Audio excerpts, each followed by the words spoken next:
바로 설계도입니다. 하나님이 모세에게 허락하여 주신 성막의 설계도를 그대로 지어라 라고 말씀하는 내용이라고 할 수가 있습니다. 오늘은 지난 시간에 이어서 성막 연구의 목적이 뭘까라는 말씀으로 계속해서 말씀을 드립니다. 우리는 지난 시간에 구약의 모든 계시는 장차 오실 예수 그리스도를 예표하고 있고, 신약의 계시의 역사는 오신 예수 그리스도에 대해서 말씀하고 있다라고 말씀을 드렸습니다. 그러므로 모세에게 허락하여 주신 이 율법 가운데서 하나님께서 바로 율법의 양식이나 제도들, 그리고 그 중심이 누구를 향하느냐, 바로 예수 그리스도를 나타내기 위해서 구약에서 창세기 1장 1절에서부터 시작해서 바로 신약시대에 예수님 나타나실 그 순간까지 말씀하는 예언적인 사건이라고 말을 할 수 있습니다. 그러므로 하나님의 백성들은 이와 같이 늘 이 세상 살아가지만은 우리의 마음은, 우리의 본향인 가나안을 향하여 가는 길이기 때문에 어떠한 어려움이 오더라도 우리가 주저하지 아니하고 우리의 목표인 가나안을 향하여 걸어가야 하는 것이 당연한 길이다 라고 말을 할 수 있습니다. 마침 이스라엘 백성들이 바로 저들이 애굽에서 출애굽을 해서 광야 40년 동안의 그 길을 걸어간 것처럼 우리 역시도 이와 같이 이 세상 살아가는 이 생활 가운데서 모두가 광야와 같은 생활을 하고 있다 하는 사실을 우리에게 깨닫게 합니다. 왜 하나님이 그러면 이와 같이 가나안 가는 길에서 애굽에서 나와서 바로 이와 같이 애굽에서 육지로 가면 14일밖에 걸리지 않을 터인데, 바로 이스라엘 백성이 그런 짧은 기간에 가나안에 들어갈 수 있는데 왜 하나님이 그 어려운 홍해 길을 건너게 하고 광야 40년 동안에 바로 광야에서 헤매게 했던가, 때로는 하나님께서 역사하시던 불기둥과 구름 기둥을 따라서 인도하게 하셨던가 하는 것입니다. 이 모든 것은 이스라엘 백성들이 14일간 이와 같이 만약에 가서 가나안에 정착하게 되면 우리 힘으로 가나안까지 왔다, 우리가 여기까지 왔다, 하나님이 약속한 땅 우리가 우리의 힘으로 왔다 라고 오만을 부릴까 봐서 하나님께서 광야길을 선택하게 하고 광야에서 훈련을 시켜서 가나안에 맞는 사람으로 훈련을 완벽하게 시켜나감으로써 가나안에 이와 같이 가기 위해서 40년 광야 생활을 서슴없이 걸어가게 했던 것입니다.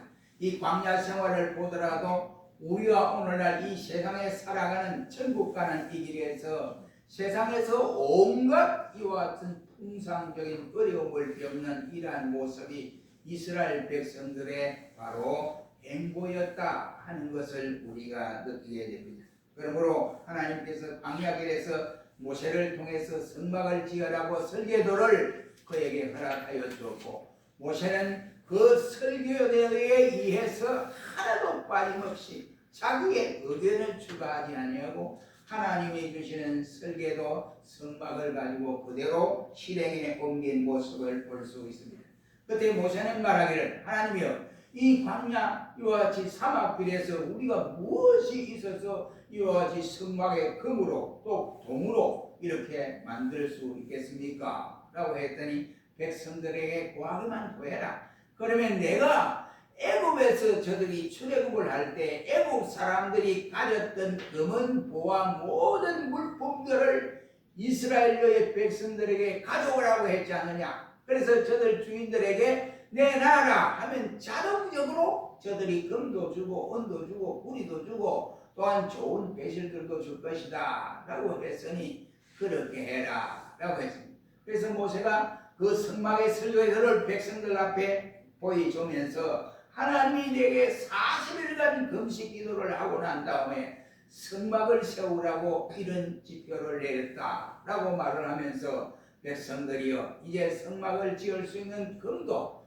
은도 구리도 내놔야 된다 라고 공포를 했더니 저들이 스스로 마음이 동하여서 이처럼 성막을 짓기 위해서 모든 물품들을 이와 같이 한결같이 한 마음으로 모세 앞에 가져갔습니다.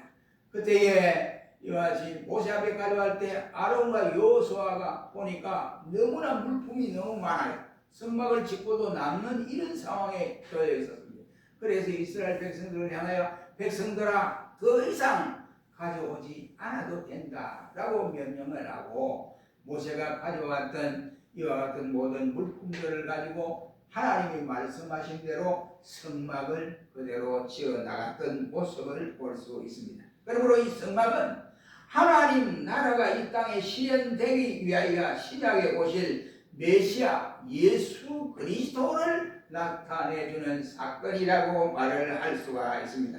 그러면 왜 우리가 구약에 나타난 이 성막 제도를 신약에 사는 우리가 알아야 되느냐 하는 것입니다. 이것은 바로 성경 50여 장 가운데에서 이 성막에 대해서 말씀을 하고 있고 또 구체적으로 법계나 아니면 그게 기구 떡상이나 아니면은 이와 같이 거기에는 이 떡상 외에도 여러 가지 이 형태들이 많지 않습니까? 물두멍이라든지 그리고 촛대라든지 이러한 것들이 많은데 이러한 것들을 부분적으로 말씀하는 내용을 전체를 보면 50여 장이 넘는 이와 같은 성막에 대한 말씀을 하고 있다.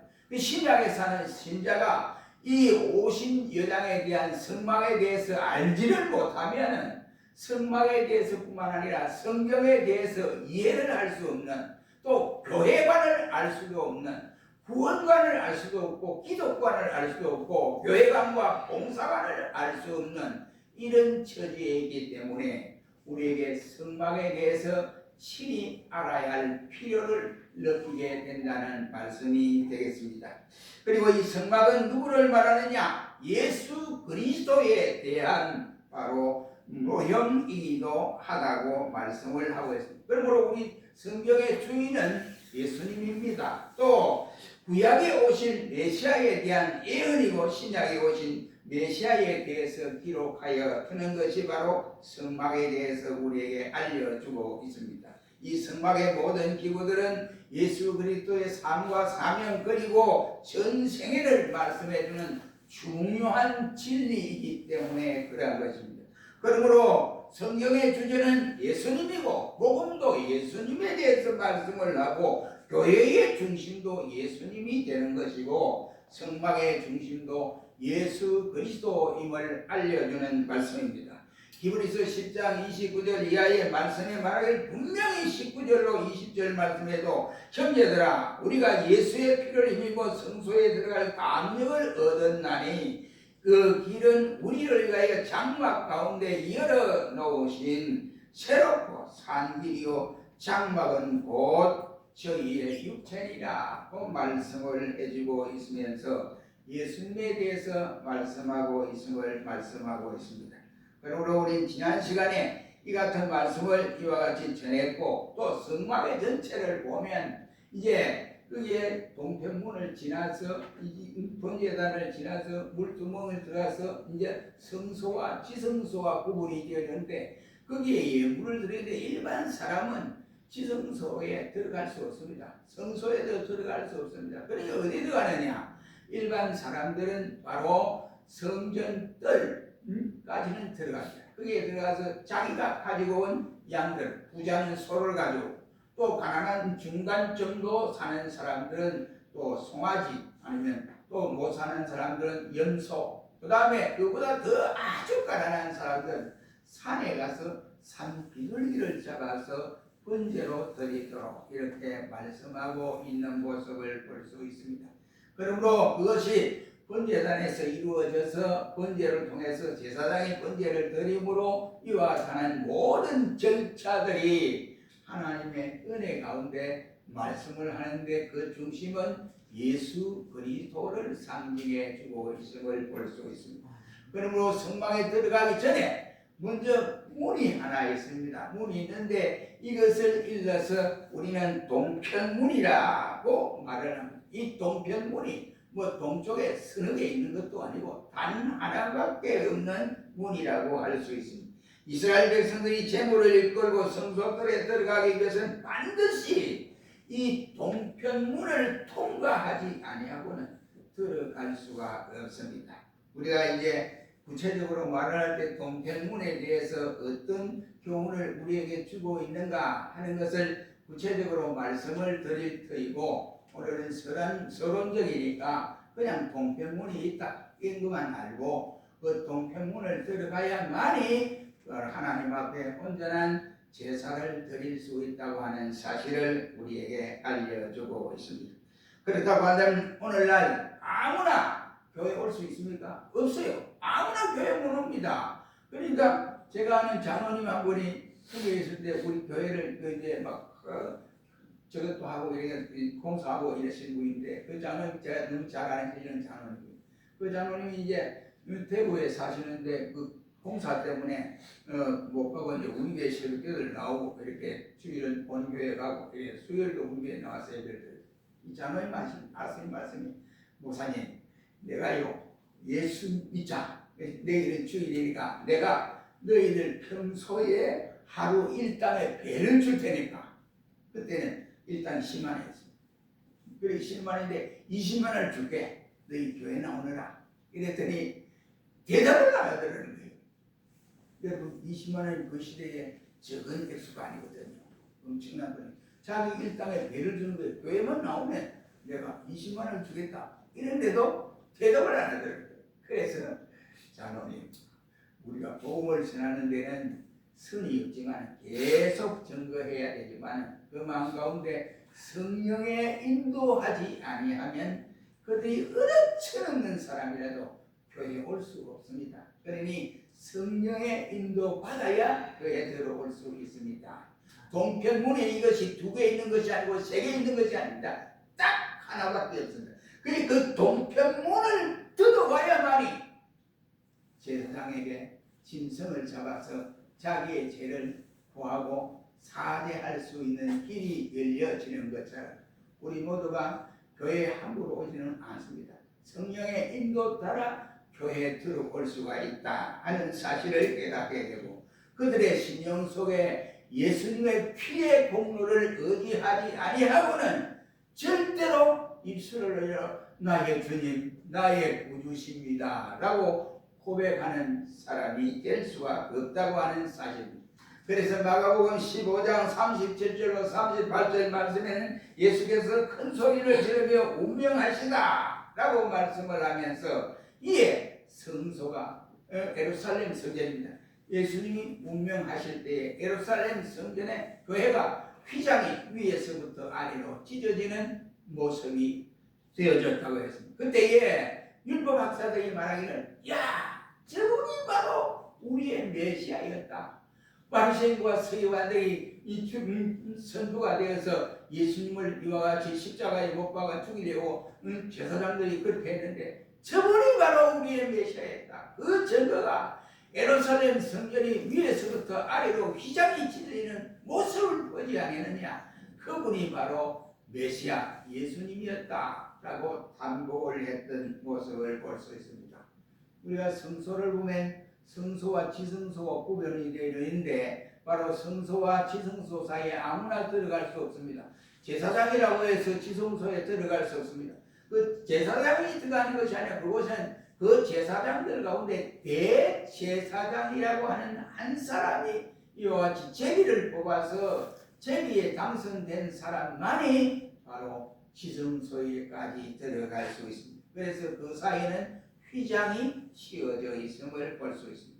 이는 예수께서 십자가에 돌아가실 때 예루살렘 성전의 휘장이 찢어지는 것처럼 바로 이것은 이 휘장은 예수 그리스도의 육체를 나타내주는 이와 같은 영적인 의미가 있습니다. 그렇습니다. 그렇다고 한다면 성막은 한마디로 말하면 예수 그리스도에 대해서 증거해주고 있다라고 하는 내용이라고 할 수 있습니다.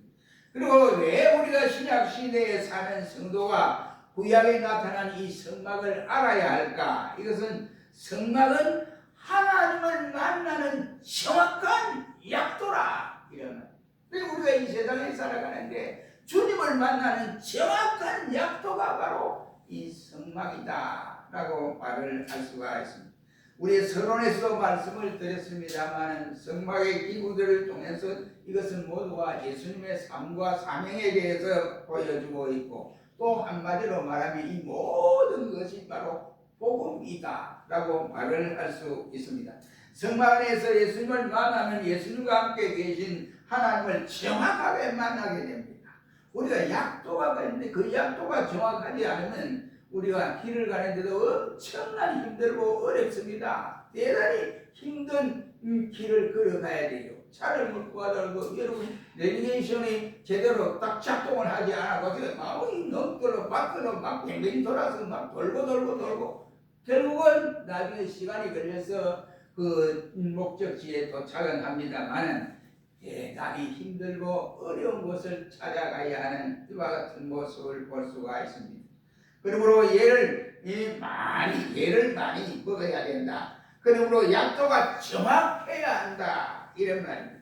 그래야 만났는데 사랑과 그리고 가지고 가는 그 목적이 정확하게 이와 같이 빠르도록 인도해 줄 수 있는 것이 바로 약도라고 말을 할 수 있습니다.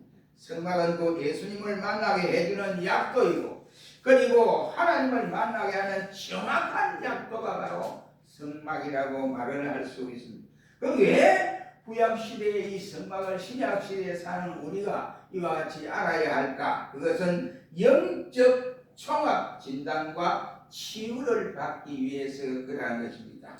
육신의 병도 조기에 발견을 하게 되면 고쳐서 집에 건강을 유지할 수 있습니다. 영적인 병도 조기에 발견해야 바로 고칠 수가 있습니다. 그래야 영적으로 넉넉한 삶을 살아갈 수 있고 은혜 속에서 이와 같이 살아갈 수 있는 사람이 될 수가 있습니다. 그래야 성막은 영적인 문제와 육신의 질병을 바로 고칠 수 있는 이러한 포인트가 되어진다 라고 말을 할 수가 있습니다.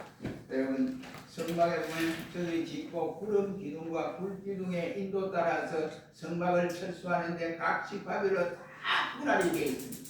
그래서 분할된 지파의 자기에 담당한 그 분할을 가지고 구름 기둥이 움직이면 철수다 하고 각자가 철수를 바로 하게 되고, 성막이 이제 철수해서 가다가 중간에 가다가 만약 구름 기둥이 멈추는 자리는 하나님이 여기에서 멈추라고 하신다 하고는 또 그 자리 멈춘 자리에서 각 지파별로 자기가 맡은 그 지파별로 성막을 그대로 조립하여서 짓게 되는 모습을 볼 수 있습니다. 왜 이러느냐 이 말입니다.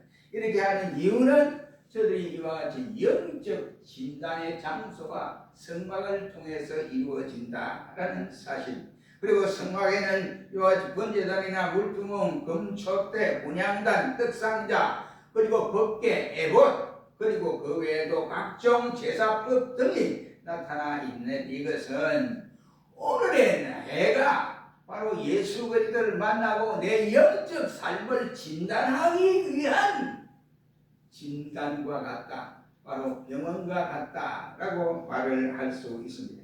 그러므로 우리가 살아가는 데에서 영적 진단을 잘해야 믿음으로 잘 감당할 수 있습니다. 왜 구약의 이와 같은 사건들을 우리가 이와 같이 성막을 알아야 하느냐? 그것은 죄인인 인간이 하나님을 꼭 만나야 하기 때문에 성막을 알아야 한다는 말입니다.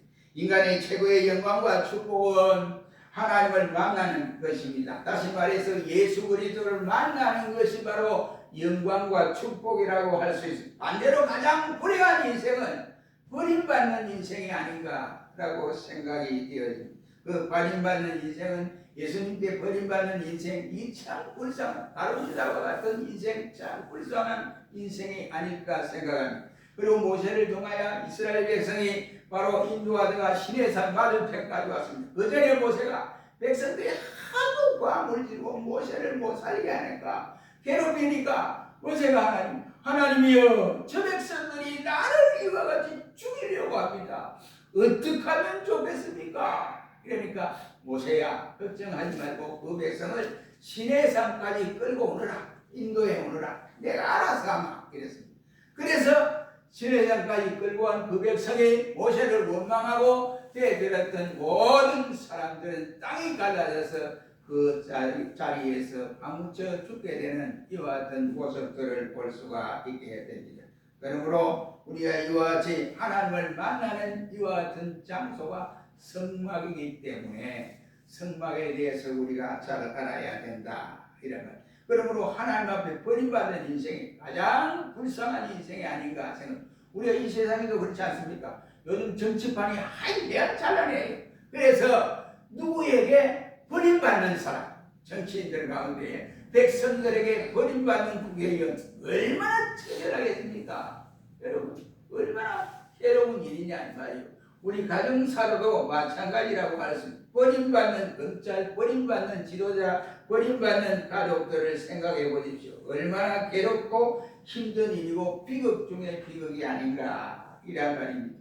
우리 인간들은 아담과 하와의 범죄로 말미암아 버림받은 죄인입니다. 에베소 2장 1절 이하의 말씀에 말하기를 허물과 죄로 죽었던 너희라고 말씀을 하고 있습니다.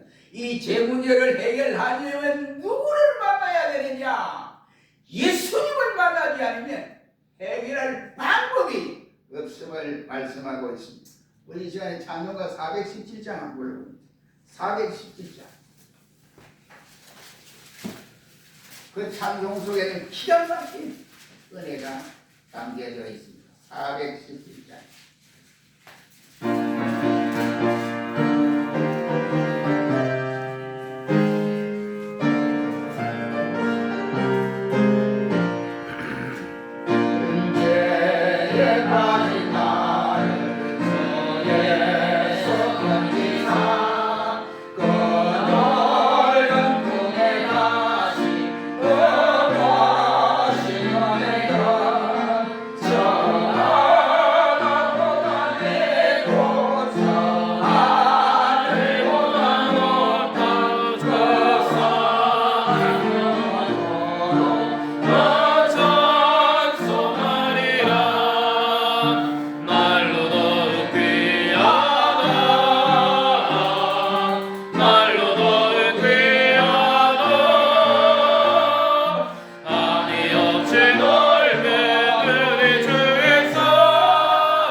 예수님을 만나야만이 유대의 많은 백성들이 병자들이 모이고 주님의 말씀의 능력을 듣기 위해서 은혜를 받기 위해서 그의 걸음들이 예수님을 향하여 달려갈 수가 있게 됩니다.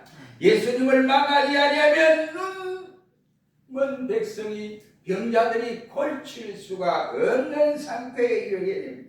여러분, 주님의 거신 사랑으로 인하여 그 십자가의 고난을 다 받았다고 하는 이 사실을 우리가 깨닫기까지는 예수님을 만난 사람만이 속죄의 은혜를 받을 수 있고 그 속죄의 은혜가 너무너무 크기 때문에 주님의 사랑을 깊게 느낄 수가 있습니다. 예수님이 베드로에게 말합니다. 베드로야, 누가 나를 사랑하겠느냐? 많이 나의 사랑을 받겠느냐? 했더니 베드로가 하는 말이, 주여, 주님 앞에 사함을 많이 받은 자가 주님을 더욱 사랑합니다 라고 고백을 했습니다. 바로 이것입니다. 예수님을 만나지 않으면 주님의 깊고도 넓고도 높은 그 사랑을 깨달을 수가 없습니다. 그러므로 죄인된 우리는 예수님을 만나야 됩니다. 예수님을 만나지 않으면 하루도 은혜 속에 살 수 없습니다. 그래서 성막이라고 하는 이것이 우리가 대단히 중요하다, 이 사실을 알려주고 있습니다. 그럼 우리가 성막에 대해서 우리가 이처럼 가슴에 품고 하나님이 필요 없는 것을 모세를 통하여 성막을 지으라고 말씀하지 아니했습니다. 이 성막은 한마디로 말하면 교회 운동이요, 예수 복음 운동이라고 할 수 있습니다. 가슴에 새겨서 제가 은퇴하기 전까지 이걸 어떻게 좀 가르치고 또 알려드리고 이러고 싶은데 이것을 좀 해야 되겠다 이 생각을 아마 은퇴 전에 이걸 끝나야 되는지, 그렇지 않고 은퇴 전에 하지 못하고 끝내야 하는지 알 수가 없습니다.